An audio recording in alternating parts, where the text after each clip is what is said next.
వచ్చే సంవత్సరం ఏ రోజు గ్రహణం వస్తుంది, సూర్యగ్రహణం వస్తుంది, ఏ రోజు చంద్రగ్రహణం వస్తుంది, ఈ సంవత్సరమే రాస్తున్నారు కదా. సో మరి అదెలా రాయగలుగుతున్నారు? నిజంగా గనక గ్రహాలు లేదు మన ఈ ఏమంటారు సంవత్సరం మొత్తం రాసే ఈ పుస్తకాలు కానివ్వండి, జ్యోతిష్యం కానివ్వండి, అసలు ఇది లేదు అని అనుకుంటే మరి ఈ రోజు సూర్యగ్రహణం వస్తుంది, ఈ రోజు చంద్రగ్రహణం వస్తుంది, ఎలా చెప్పగలుగుతున్నారు? వద్దామండి, మీరు మధ్యలో ఒక హైపర్ లింక్ నొక్కి ఇటు వచ్చేసారు. దలైలామా గారి దగ్గరే ఉన్నాం. ఇప్పుడు ఈ మౌంటైన్ బుద్ధిజంలో హ్యూమన్ రైట్స్ అబ్యూజ్ అన్నది ఆడపిల్లలకి ఎక్కువ జరుగుతుంది. ఇప్పుడు నేపాల్లో కుమారి కల్ట్ అంటారు కదా. కుమారి కల్ట్ అంటే ఏంటంటే ఓ చిన్న బిడ్డను తీసుకుని 3 ఏళ్ళు 5 ఏళ్ళు పాపను తీసుకుని ఈ పాపలో లక్షణాలన్నీ కూడా డివైన్ క్వాలిటీస్ కాబట్టి ఈ పాపను గుళ్ళో కూర్చోబెట్టాలని తీసుకెళ్ళి గుళ్ళో కూర్చోబెడతారు. మెన్స్ట్రుయేషన్ స్టార్ట్ అయిన రోజు ఆ పాపని తీసి బయటపడేస్తారు. అంటే ఇదంతా కన్యలకే, అది కూడా ప్రీ ప్యూబర్టీ చిల్డ్రన్కే. వాళ్ళని ఈ 10 ఏళ్ల పాటు మరి ఇది అన్యాయం అయినప్పుడు శాంభవిది కాదా? That was my reaction. ఇప్పుడు 10 ఏళ్ల పాటు ఈ పాపని ప్రపంచంతో సంబంధం లేకుండా పొద్దున్న లేచి ఆ కాటుకలు పెట్టి ఆ రంగులు పూసి ఒక విగ్రహంలాగా డెకరేట్ చేసి ఈ పాప పని ఏంటంటే అక్కడ కూర్చొని ఉండటం, ఆడుకోవటం లేదు, చదువుకోవటం లేదు, వేరే వాళ్ళతో మాట్లాడేది లేదు, వాళ్ళు పెట్టింది తినటం, బలవటం, అక్కడ ఉండటం. అప్పటి వరకు ఉన్న దైవత్వం ప్యూబర్టీ తర్వాత దైవత్వం ఉండదంటారా?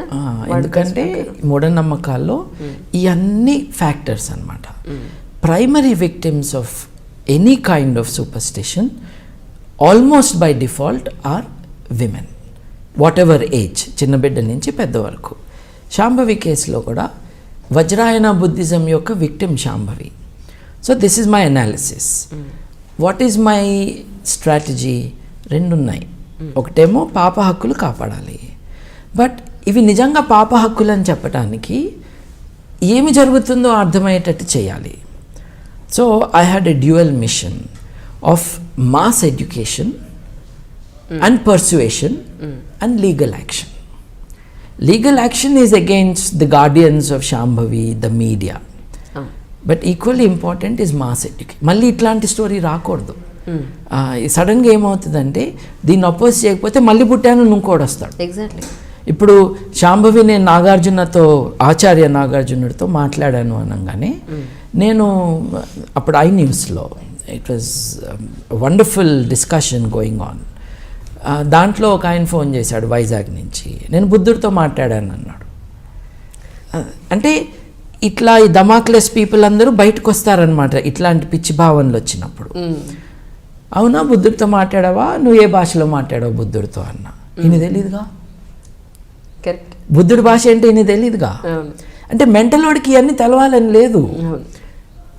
ఒక ఉన్మాదం లాగా, ఒక హిస్టీరియా లాగా స్ప్రెడ్ అయిపోతుంది అనమాట. టక జనాలు వచ్చేసారు. నేను కూడా ఇంతకుముందు వేరే జన్మలో ఉన్నాను. ఎగ్జాక్ట్లీ, అవన్నీ ఆపాలి. సో మాస్ ఎడ్యుకేషన్ ఇది కాదబ్బా, నిజంగా నీకు ఇట్లా అనిపిస్తే ఇదిగో సైకియాట్రిస్టులు వీళ్ళు ఉన్నారు, ఈ మందులతో తగ్గుతుంది, వాళ్ళు మామూలు మనుషులు అయిపోతారు. అంటే మెంటలీ ఆల్ రైట్ కాని వాళ్ళ పట్ల మనం కోపం చూపించకూడదు. We have to help them. ఇప్పుడు ఒక రూమ్లో కూర్చుని కనపడిన వాళ్ళతో మాట్లాడుతూ చాలామంది ఉంటారండి. వాళ్ళకి హెల్ప్ చేయాలా మనం? We have to do it. నేను చచ్చిపోయి మళ్ళీ పుట్టానని ఒక ఆయన అంటాడు, హెల్ప్ చేయాలి కదండి, వాళ్ళని తిట్టి కాదు కదా అది. సో ఆ బిలీఫ్ని అడ్రెస్ చేయాలి. ఒక్క 1 నెల రోజుల మందుల తర్వాత బాగా అయిపోతున్నారే వీళ్ళు, అంటే జబ్బున్నట్టే కదా. So we have to do this. వీళ్ళని మీడియాలో స్టూడియోలో కూర్చోబెడితే ఎట్లా? మీరు నన్ను అడిగారు మీడియా రోల్ ఏమిటి అని. ఒక ఛానల్లో ఒక మనిషిని తీసుకొచ్చి ఏమన్నారు, ఈయన గత 2 ఏళ్ళో 3 ఏళ్ళో సంథింగ్ లైక్ దట్ అసలు తిండి తినట్లేదు, నీళ్లు తాగట్లేదు. నిజమాది. అందుకే ఆయన కూర్చోబెట్టి ఈయన without any food he surviving అన్నారు. ఎట్లా అండి, ఆయన is N employee of the government. ఎట్లా అండి మీరు ఎట్లా అంటే, నేను సూర్యుడి కాంతి నుంచి నేను శక్తిని పొందుతాను, గాల్లో నుండి నేను మాయిశ్చర్ పొందుతాను అన్నాడు. నన్ను అడిగారు ఏంటండి ఇది అని. అంటే చూడటానికి అయితే మనిషిలాగే ఉన్నాడు కానీ ఇది మొక్క కదా అయితే అయినా అన్నాను. అంతే కదా. మొక్కే కదా. ఇప్పుడు సూర్యకాంతి నుంచి అట్లాగే మాయిశ్చర్ నుంచి నేను ఎనర్జీ క్రియేట్ చేసుకుంటా అంటే అది మనుషులు కాదు కదండి, మొక్కలే. అంటే ఈ మనిషి మొక్క ఏం చేస్తున్నాడు, గవర్నమెంట్ ఉద్యోగం ఎలా పెడుతున్నాడు. I'm sure he's incapable of doing his job because is mentally ill and he's lying. గదిలో తాళం వేస్తే ఉంటుంది, 6 వారాల్లో చచ్చిపోతాడు మనిషి. కావాల్సినంత సన్లైట్ ఇద్దాం అయినా బతకడు. ఛానల్ ఏం చేయాలండి? నన్ను 1-2 సార్లు కొన్ని డిస్కషన్స్కి పిలిచేసి ఇదిగో ఈయనంట అంతరిక్షంలోకి వెళ్ళొచ్చాడంట, ఈయనతో మాట్లాడతావా అని. ఓహో, భారతీయుడు ఒకడే అనుకున్నాను అంతరిక్షంలోకి వెళ్ళింది, ఈయన కూడా ఉన్నాడా? మరి ఆయనకి అవార్డు ఇచ్చి పద్మభూషణ్ ఏదో ఇవ్వచ్చుగా. లేదు డిస్కషన్కి రమ్మన్నారు, రానన్నాను నేను. మెంటల్గా ఆయన తీసుకొచ్చి కూర్చోబెట్టి నాతో మాట్లాడించడం ఏంటి, ఆయన పర్సువేట్ చేసి హాస్పిటల్ పంపించండి. టీవీ ఛానల్ ఏంటి, వాట్ ఈస్ ఇట్ ఫర్? నీ స్టాండర్డ్స్ ఏంటి? నీ స్టూడియో దేనికి ఉపయోగపడుతుంది? పిచ్చోళ్ళని కూర్చోబెట్టడానిక? అంటే మెడికల్ సైన్సెస్లో పిచ్చి అన్నదానికి రియల్ డెఫినేషన్ లేదండి, అట్లా వాడేస్తున్నాం. Basically if you have lost connection with reality, you must be helped to regain that sanity. తన కుటుంబ సభ్యులతో, మిగతా సమాజంతో ఒక సెన్సిబుల్ రిలేషన్ ఏర్పరచుకుంటే this man can grow as a human. కాదంటే ఇట్లాంటి అపోహలతో నేను అంతరిక్షంలోకి వెళ్ళొచ్చానంటే మీరు నమ్ముతారండి? నమ్మరు కదా. నన్ను స్టూడియోలో కూర్చోబెడితే ఎట్లా అండి? ఇప్పుడు he's not well, show some sympathy, don't use him as a circus animal. ఇప్పుడు సాటి మనిషి పట్ల సింపతి కూడా ఉండాలి, లవ్ అండ్ సింపతి.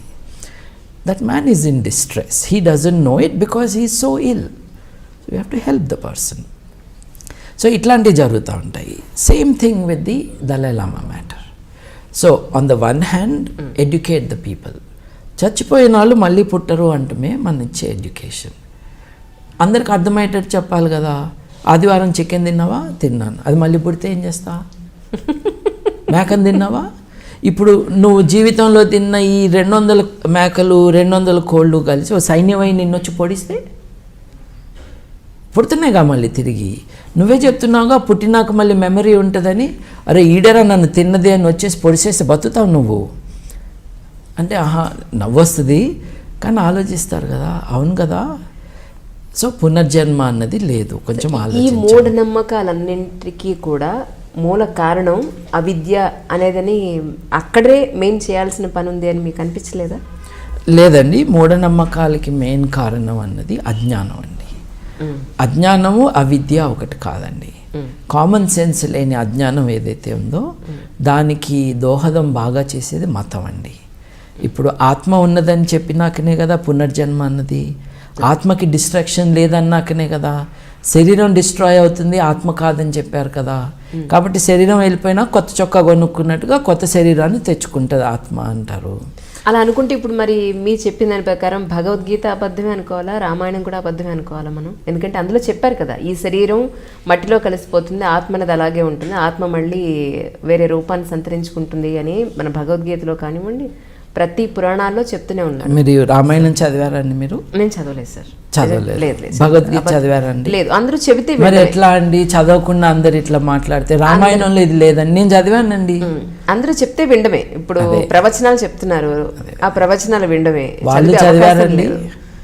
వాళ్ళు చదివారండి? చదివిన విషయం ఆలోచించారండి? అది కూడా అడుక్కోవాలి మనం. ఇప్పుడు ప్రవచనాలు చెప్తాడు ఒక ఆయన, పెద్ద ఆయన, చాగంటి గారు. ఇప్పుడు వారు ఏమన్నారు, స్నానం చేసి బకెట్లో కాసిన నీళ్ళు వదిలి దాంట్లో తుండుగుడ్డ పెట్టు, నీ భార్య వచ్చి ఆ నీళ్ళన్నీ పిండి పోస్తే నీకును నీ భార్యకి ఆరోగ్యం. ఏంటండి నాన్ సెన్స్? ఇవి ప్రవచనాలు అసలు కాదు కదా. What has it to do with spirituality? Nothing. కాకపోతే భగవద్గీతలో ఉంది, రామాయణంలో లేదు. That's why I'm saying. ఇప్పుడు నా పవిత్ర గ్రంథాన్ని నేను డిఫెండ్ చేస్తాను, వాళ్ళు ఒకసారి చదవాలి కదా. ఇది నిజాయితీ కదా. నిజంగా నా మతానికి నేను వాల్యూ ఇచ్చి గౌరవం ఇస్తే ఆ మతం ఏమంటుందో బాగా చదవాలి.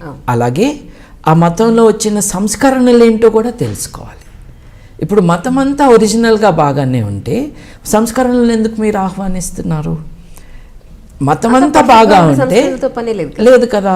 శంకరాచార్యుని ఎందుకు మెచ్చుకుంటున్నారు, తర్వాత రామానుజాచార్యుని ఎందుకు మెచ్చుకుంటున్నారు, తర్వాత బసవన్న గారిని ఎందుకు మెచ్చుకుంటున్నారు?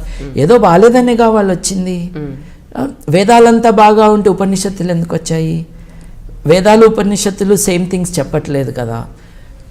మన భావాల పట్ల, మన మతం పట్ల, మన నమ్మకాల పట్ల గౌరవం ఉండాలి. గౌరవం అంటే ఏంటి? అవి ఏం చెప్పినాయో చదువుకోవాలి. సో మీ ప్రశ్న ఏంటంటే ఈ వీటిలో ఉన్నాయన్నీ కరెక్టా అని. ఏదైనా కరెక్టో కాదో చెప్పటానికి, బేరీజ్ వేయటానికి మనకున్న యార్డ్ స్టిక్ ఏంటంటే అది వాస్తవంగా ఉందా లేదా, అంతే కదండి. వాస్తవంలో ఆత్మల్ని ఇప్పటిదాకా చూడలేదండి, ఎక్కడా చూడలేదు.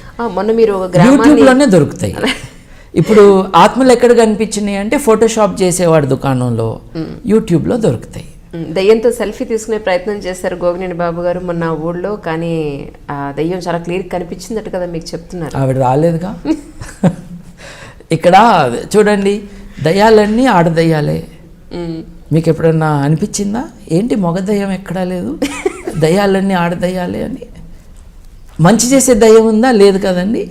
మంటలు పెట్టే దయ్యం, మగాళ్ళని వశపరుచుకునే దయ్యం, అది మోహిని పిశాచం కావచ్చు, కొరివి దయ్యం కావచ్చు, మోస్ట్లీ దయ్యాలన్నీ ఆడవాళ్ళు. కానీ మీరు అది ప్రూవ్ చేసిన తర్వాత ఆ విలేజ్లో మొత్తం అందరూ వెనక్కి వచ్చారండి? వచ్చారు. రియలైజ్ అయ్యారు ఆ విషయంలో ఇదనే దయ్యం ఎందుకు కారండి తమ ఇంట్లోంచి బయటికి వెళ్ళిపోయారు. They evacuated there homes in peace times. కానీ అది మాత్రం మెచ్చుకోవాల్సిన విషయం సార్ మీ విషయంలో.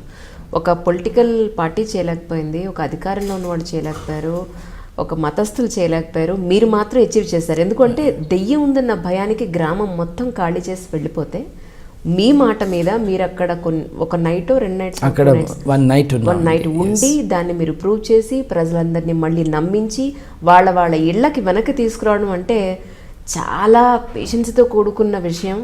అసలు ఎంత ఎనర్జీ కావాలి. ఇట్ ఈస్ ఆల్సో ఫన్ అండి. అండ్ నేను ఒక్కడనే కాదండి, 25 మంది యంగ్స్టర్స్ వచ్చారు, కొంతమంది ఏజ్డ్ పీపుల్ వచ్చారు, 70 ఏళ్ళు నిండిన వాళ్ళు. దాసరి విజయానంద్ గారు, అంటే పేర్లు చాలా చెప్పచ్చు నేను, కృష్ణారావు గారు, మూర్తి గారు, వీళ్ళందరూ కూడా they are not 50 or 60, they are beyond that. వాళ్ళు కూడా వచ్చారు. ఎందుకు వచ్చారు? దయాన్ని చూడటానికి వచ్చారా? కాదే, ఇవన్నీ లేవు అని చెప్పి ఎవరిళ్ళకి వాళ్ళని రప్పించడానికి వచ్చారు. చూడండి, బజార్లో గోలగా ఉంది, రక్షణ కోసం ఇంట్లోకి వెళ్తామండి. మన ఇంట్లో తలుపేసుకుంటే వీఆర్ సేఫ్ అనుకుంటాం. అట్లాంటిది ఇంట్లో డేంజర్ ఉందని ఇంట్లోంచి పారిపోయిన వాళ్ళు వీళ్ళందరూ. It's a social disaster, it's a terrible situation. అంటే వీటన్నిటికీ కూడా ఇందాక నేను మీతో ఈ విషయం గురించి మాట్లాడుతున్నప్పుడు గుర్తు చేశాను. బ్యాడ్ ఎఫెక్ట్స్ తీసుకొచ్చే గ్రహం శని గ్రహం. దానికి శూద్ర కులం అంటే కులాన్ని తీసుకొచ్చారు. నిజంగా ఒక దయ్యం ఉందనుకున్నాం, ఆ దయ్యం ఆడదయ్యం, ఆడవాళ్ళ పట్ల ద్వేషం. You see the components into this belief. నువ్వు మూఢనమ్మకాలకు వ్యతిరేకమా అంటే నో, కల్చరల్ బ్యాక్వర్డ్నెస్కి వ్యతిరేకం. ఈ కల్చరల్ ఐడియాస్ అన్నిటినీ కూడా మూఢనమ్మకాల్లో you see the strongest expression of that. ఎదుర్కోవాలి కదండి. మరి ఇంకేదైనా నమ్మండి మీరు, ఆడ మొగ ఈక్వల్ అన్న వాళ్ళు ధర్నా చేసి మాకు మొగదయ్యాలు కూడా కావాలని అడగాలి. లేకపోతే ఎట్లా అండి? ఇన్ఈక్వాలిటీ కాదు ఇది, సమానత్వం కావాలి కదా అందులో కూడా. సో ఈ నమ్మకాలన్నిటినీ కూడా we have to challenge and question. ఎందుకు? To improve our lot. ఇప్పుడు ఇట్లాంటి ప్రశ్నలు వేసుకున్న కారణంగానే వేరే సమాజాలు ముందుకెళ్ళినాయి. మనం 200 దేశాలు, రఫ్లీ 200 దేశాలు ప్రపంచంలో ఉంటే మనం 146లో ఎందుకున్నాము? నెంబర్ 1లో ఎందుకు లేము? 146లో ముందు వెనక చూసుకుంటే ఆఫ్ఘనిస్తాను, రువాండాను, నైజీరియాను, పాకిస్తాను, బంగ్లాదేశ్ ఉన్నాయండి మన చుట్టుపక్కల. జియోగ్రాఫికల్గానే కాదు, కల్చరల్ అచీవ్మెంట్స్లో, హక్కుల విషయంలో, మన స్టాండర్డ్ ఆఫ్ లివింగ్లో, ఈ హ్యూమన్ డెవలప్మెంట్ ఇండెక్స్లో మనం వెనకబడి ఉన్నాం. మనం ఎంతకాలం అబద్ధాలు చెప్పుకుంటాము, మనం చాలా గొప్ప దేశము, మనల్ని కొట్టే దేశం లేదు, మనం నాలెడ్జ్ ఎకానమీ అని. ఇప్పుడు 65% of the country is literate, అంటే 35% ఈజ్ నాట్. దాని అర్థం ఏంటో తెలుసా అండి? భారతదేశానికి స్వాతంత్రం వచ్చినప్పుడు 33 కోట్ల మంది మనకి జనాభా. ఇవాళ భారతదేశంలో 33 కోట్ల మంది కంటే ఎక్కువ మంది నిరక్షరాస్యులుగా ఉన్నారు. అంటే ఈ 70 ఏళ్లలో మనం founding of the nation as a political independent entity ఎంత జనాభా ఉందో అంతకంటే ఎక్కువ మంది నిరక్షరాస్యుల్ని తయారు చేసుకున్నాము. ఎవరి ఫెయిల్యూర్ అంటారు మీ ఉద్దేశ ప్రకారం? ఇది చాచా నెహ్రూ గారి first responsibility should have been to put everyone in school. ఆయన చాలా చేశారు. He defined India, he laid its foundations. కానీ ప్రతి పిల్లవాడిని స్కూల్కి పంపించాలి అన్న విషయంలో ఆయన కరెక్ట్ ఎంఫసిస్ పెట్టలేదు. ఇప్పుడు పాపులేషన్ కంట్రోల్ గురించి మాట్లాడుతూ ఉంటారు. బెస్ట్ కాంట్రాసెప్టివ్ ఈజ్ ఎడ్యుకేషన్ అని చెప్పారు. కరెక్ట్. చదువుకుంటే ఆ ఇంట్లో 10 మంది పిల్లలు పుట్టరు, 2-3 పుడతారు. It is the best contraceptive. It is the experience of the world. అది చేయలేదు, ఇది చేయలేదు. ఆయనేమో మినిస్టర్గా రాజ్కుమారి కౌల్ అండి, అమృత్ కౌల్ ఐ థింక్, ఆవిడని పెట్టుకున్నారు. ఆవిడ Catholics do not believe in birth control. దేవుడిచ్చిన పిల్లల్ని మనం వద్దంటమేంటి? ఇట్లా చేసి ఆవిడ ముందుకు తీసుకెళ్ళనివ్వలేదు. నెహ్రూ గారికి ఒక కుమార్తెని, కానీ ఆయన దీనిపైన పెట్టాల్సిన ఎంఫసిస్ పెట్టలేదు.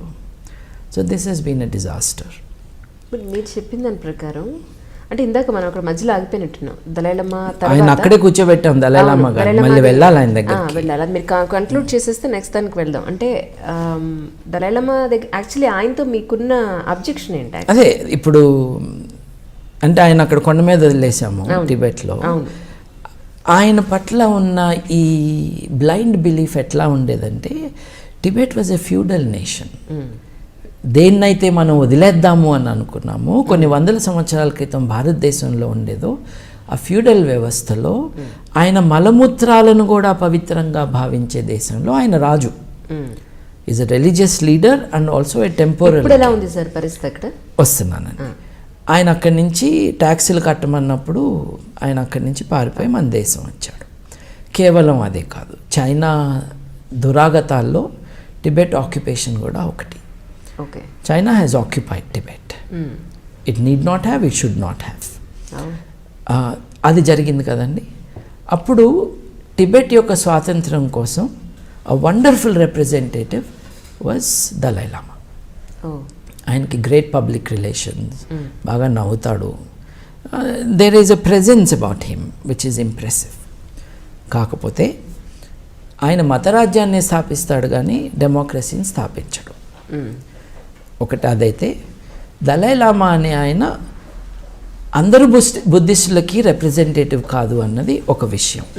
ఇందాక అన్నట్టుగా there is Hinayana, there is Mahayana, there is Vajrayana, there is now Ambedkar's నవయాన.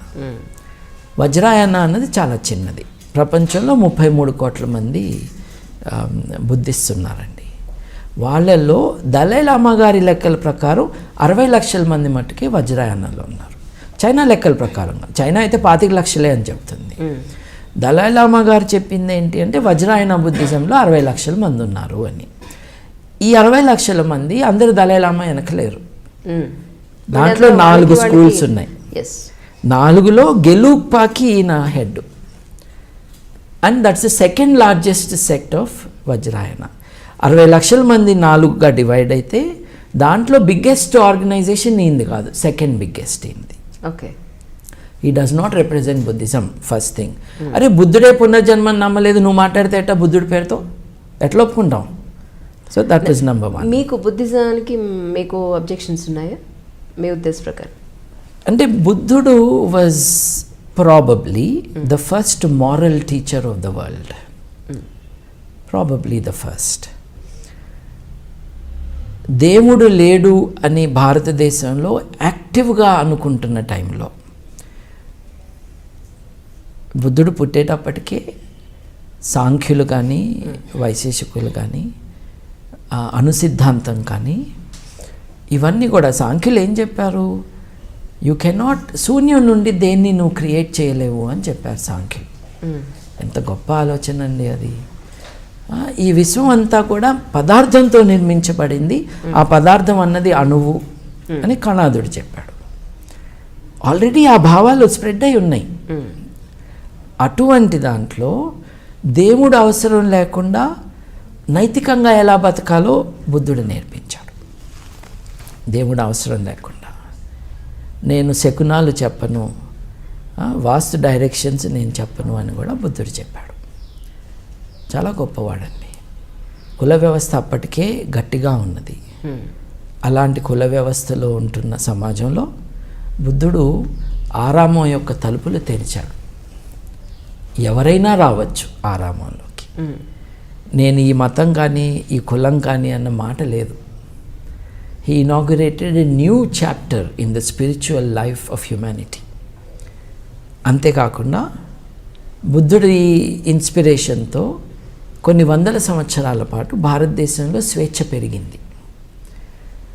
ముందు బుద్ధుడు చిన్నపిల్లల్ని తీసుకున్నాడు తన ఆరామంలో, తన కొడుకుతో సహా. బుద్ధుడి తండ్రి వచ్చి, తప్పు కదా, ఇళ్లలో పిల్లలందరినీ నువ్వు తీసుకెళ్తే ఇల్లు ఎట్లా నడుస్తాయి అని చెప్తే 14వ ఏట దాకా ఎవరు రాకూడదు అని చెప్పాడు ఆయన. ఆలోచించలా, మనిషే కదా ఎంత గొప్పవాడైనా, ఆలోచించలా. అట్లాగే ఆడవారిని రావద్దు అన్నాడు, తర్వాత ఒప్పుకున్నాడు. He also grew. So he is an extraordinary man. పునర్జన్మను ఆయన నమ్మలేదు, ఆయన తర్వాత తీసుకొచ్చారు దాంట్లోకి. ఇన్నేళ్ళ మీరు పుట్టి ఇన్ని సంవత్సరాల్లో మీకు ఎప్పుడు అనిపించలా భగవంతుడు అనేవాడు ఉన్నాడు అని మీకు ఎప్పుడు అనిపించలేదా?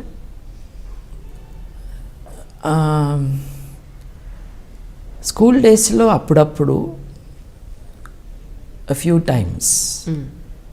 స్పెషల్గా నాకు మ్యాథ్స్లో ఫస్ట్ రావాలని నిజంగా వచ్చిందండి పూజ చేస్తే. అంటే ఏంటంటే నాది తెలుగు ఫస్ట్ లాంగ్వేజ్ అండి. అది ఫస్ట్ లాంగ్వేజ్ కాదు, second language in school. Okay. Special English పిల్లలు ఉండేవాళ్ళు మా స్కూల్లో, వాళ్ళేమో ఇంగ్లీష్ చేసేవాళ్ళు. సో తెలుగులో మ్యాక్సిమం మార్క్స్ 60-65 వస్తాయండి. స్పెషల్ ఇంగ్లీష్లో 75-80 వస్తాయి. సో వాళ్ళకి అక్కడ 15 మార్కులు అడ్వాంటేజ్ ఉండేది. తర్వాత హిందీ, మనకేమో హిందీ బాగా రాదు. పైగా మా నాన్నగారేమో ఇంపోజిషన్ ఆఫ్ హిందీకి వ్యతిరేకులు. ఓకే. చక్రవర్తి రాజగోపాలాచారి గారి ఇన్స్పిరేషన్ ఆయనకి. సో ఒక జాతి మీద, ఒక కమ్యూనిటీ మీద ఒక భాషని రుద్దటం అన్నది తప్పు. కాబట్టి హిందీ ఇంపోజిషన్ ఉండకూడదు. ఓకే.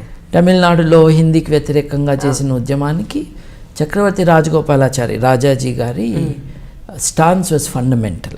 ఆయన ఇన్స్పిరేషన్తోనే కదా మీ పేరు కూడా రాజాజీ, నా పేరులో కూడా పెట్టారు. చూశాను సార్ మీదని. ఓ పక్కన పెరియార్ గారి యాజిటేషన్ నడుస్తూ ఉన్నాయి. రాజాజీ గారిది యాజిటేషనిస్ట్ కాదు, ఆయన భావాలు. He was one of the most powerful minds of India ever in that last century. So ఆయన మాటలు అవి మా నాన్నగారి లైఫ్లో ఇన్ఫ్లుయెన్స్ అనమాట. సో హిందీ ఏంటి, నేర్పించటం ఏంటి, అవును కదా, హిందీ ఏంటి, మనం ఎందుకు నేర్చుకోవాలి, నేను హిందీ క్లాస్లో అనుకోవటం. సో హిందీలో ఎక్కువ మార్కులు వచ్చాయి కాదు. అందరికీ 80 వస్తేనో 70 వస్తేనో నాకు ఇంకో 10 మార్కులు తగ్గాయి. అక్కడ స్పెషల్ ఇంగ్లీష్లో 15 మార్కులు ఎక్కువ వస్తున్నాయి వాళ్ళకి. మళ్ళీ ఇక్కడ హిందీలో కూడా 15, వాళ్ళ మదర్ టంగ్ అది, వాళ్ళు వస్తున్నాయి. ఈ 25 మార్కులు డిఫరెన్స్ ఉంది మనకి. ఇక లెక్కల్లోనే మనం ఇది చేయాలి. కాబట్టి మనం దేవుణ్ణి ప్రార్థించేస్తే ఈ 20 మార్కులు ఇచ్చేస్తాడేమో ఆయన అని సీరియస్గా 8th క్లాస్లో బాగా ప్రార్థన చేసేస్తే ఫస్ట్ ర్యాంక్ నాకు వచ్చేసిందండి. అట్లా చిన్నపిల్లలుగా ఉన్నప్పుడు ఇప్పుడు అనిపించలేదు. నెవర్ దేవుడు లేడు అని అనుకుంటే కొన్ని వందల వేల సంవత్సరాల క్రితమే అష్టోత్తరాలు, సహస్రాలు, ఖడ్గమాలు ఇవన్నీ పుట్టాయి. అప్పుడు మీరు పుట్టలేదు, నేను పుట్టలేదు. అసలు దేవుడే లేడనుకుంటే వీటన్నింటికీ అర్థం లేదుగా. నాకు పెద్ద క్వశ్చన్, అసలు అర్థం కాని విషయం అదే. కొన్ని వందల వేల సంవత్సరాల క్రితమే ఎన్నో సహస్రాలు, అష్టోత్తరాలు, అవతారాలు, వాటికి ప్రూఫ్లు ఇన్ని కళ్ళ ముందు మనకు కనిపిస్తున్నప్పుడు అసలు దేవుడే లేడని ఎలా నమ్ముతారు మీరు? మీరు అన్నీ కరెక్టే అండి, కానీ ప్రూఫ్లు మటుకు లేవండి. Anyway, I don't want to pick up a quarrel with you. They have value అండి. The value is in the history of religion and in literature. వాటికి లిటరరీ వాల్యూ ఉంది, ట్రూత్ వాల్యూ లేదు. ఓకే. ఇప్పుడు మనిషి యొక్క ప్రయాణంలో the pursuit of the divine has been an important journey. కేవలం ఇక్కడే కాదు కదా, ఈజిప్ట్లో జరిగింది, గ్రీసు సివిలైజేషన్లో జరిగింది, యూరప్లో జరిగింది, విత్ ఇన్ క్రిస్టియానిటీ జరిగింది, అవుట్ సైడ్ క్రిస్టియానిటీ జరిగింది. రెడ్ ఇండియన్స్ ఎవరినైతే మనం అంటామో రెడ్ ఇండియన్స్ అని వాళ్ళ దగ్గర జరిగింది. Different levels of sophistication. Okay. Bhakti literature అవ్వచ్చు, ఫిలసాఫికల్ స్పెక్యులేషన్ అవ్వచ్చు, కానీ దానికి ట్రూత్ వాల్యూ ఉన్నది అని నేను నమ్మను. These are all attempts to pursue. Today the tool of pursuit is in the hands of science, not in poetry.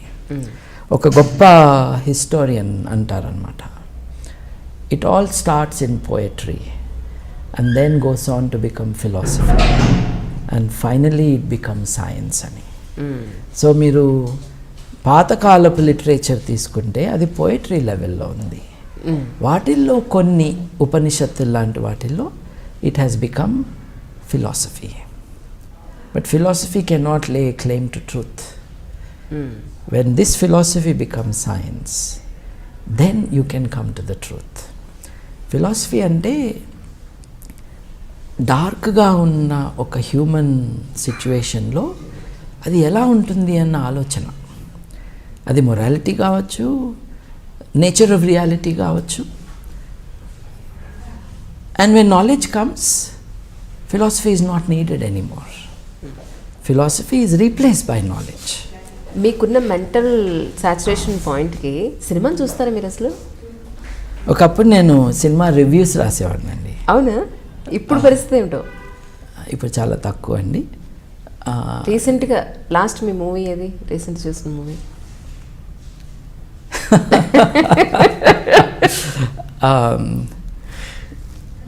మా బాబును